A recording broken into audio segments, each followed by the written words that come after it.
दिनांक 22 ऑगस्ट 26 रोजी सायंकाळी एक अल्पवयीन मुलगी तिच्या आईने रागवली म्हणून घर सोडून बाहेर पडते.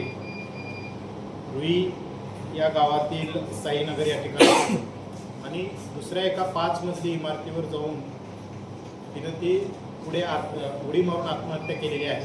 या संदर्भात साशंकता निर्माण झालेल्या होत्या, कारण दिनांक 23 तारखेला पहाटेच्या सुमारास तिचा अपहरण या सदराखाली दाखल झालेल्या गुन्ह्यामध्ये शोध घेत असताना तिची डेड बॉडी मिळून आली आणि डेड बॉडी ज्या परिस्थितीत मिळून आली होती त्यावेळी तिचा डावा हात आणि डावा पाय इंटरनल फ्रॅक्चर झालेला होता आणि काही शंका निर्माण झालेल्या होत्या. त्या सर्व शंका आणि साशंकता रूल्ड आउट झालेल्या असून PM रिपोर्ट आम्ही हस्तगत केलेला आहे. PM रिपोर्टमध्ये तिला मल्टिपल फ्रॅक्चर झालेला असल्यामुळे तिची डेथ झाल्याचं निष्पन्न झालेलं आहे. तसेच त्या इमारतीमध्ये ज्या इमारतीवरून तिने उडी मारलेली आहे तिथे ती 9:58 वाजता रात्री वर जाताना दिसते आणि 10:01:08 वेळेस ती त्या इमारतीवरून खाली उडी मारत असताना दिसत आहे.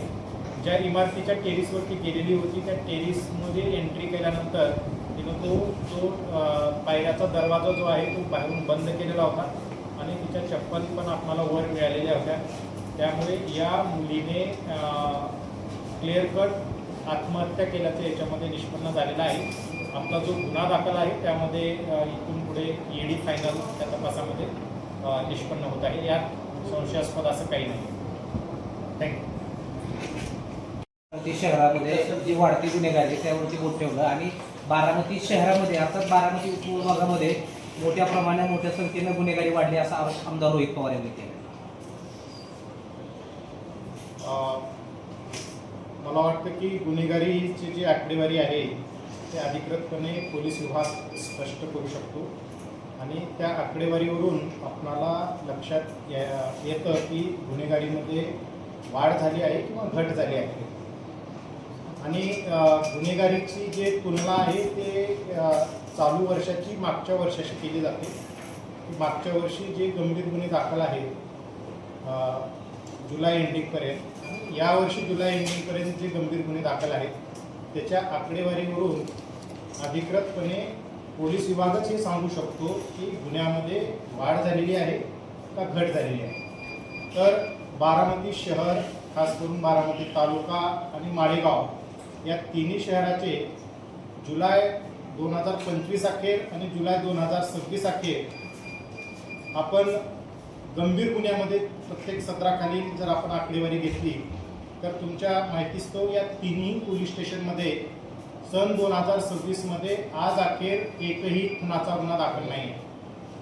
म्हणजे खुनाची आकडेवारी 0 राखण्यामध्ये पोलीस विभागाला खूप मोठं यश प्राप्त झालेलं आहे. यापूर्वीच्या प्रत्येक वर्षामध्ये मर्डर होते. सन 2025मध्ये बारामती शहर येथे एक मर्डरचा गुन्हा होता आणि माळेगाव येथे एक मर्डरचा गुन्हा दाखल होता. ही आकडेवारी आपण 31 जुलै अखेरची कंपॅरिझन करतोय दोन्ही वर्षाची.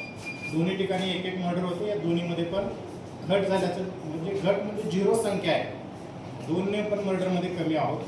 त्यानंतर खुनाचा प्रयत्न म्हणजे 307चे गुन्हे प्रामुख्याने होत असतात. बारामती शहरमध्ये जुलै 2025 अखेर 4 गुन्हे दाखल होते. यावेळी वर्षी 4 गुन्हे दाखल आहेत. त्यानंतर बलात्काराच्या गुन्ह्यामध्ये मागच्या वर्षी 5 गुन्हे दाखल होते. यावर्षी 3 गुन्हे दाखल आहेत. 2ने घट आहे. दरोड्याच्या गुन्ह्यामध्ये मागच्या वर्षी 1 गुन्हा बारामती शहराला दाखल होता. यावर्षी 0 आहे. 1ने घट आहे. म्हणजे दरोड्यासारख्या सदराखाली यामध्ये मेजर घट झालेली आहे. त्यानंतर जबरी चोरीमध्ये मागच्या वर्षी 6 गुन्हे दाखल होते. यावर्षी 2च गुन्हे दाखल आहेत जे जबरी चोरी या सदराखाली. यामध्ये 4ने घट आहे. बारामती शहरमध्ये वाहन चोरीमध्ये किरकोळ वाढ झालेली आहे, परंतु खूप मोठ्या प्रमाणामध्ये आपण डिटेक्शन पण या सदराखाली आपण केलेलं आहे. सर्वसाधारण चोऱ्या या घटकामध्ये थोडीफार वाढ झाली असली तरी रिसेंटली आपण बाईक थेफ्टचे खूप मोठे गुन्हे डिटेक्ट पण केलेले आहेत. मेजर हेडमध्ये जर बारामती तालुका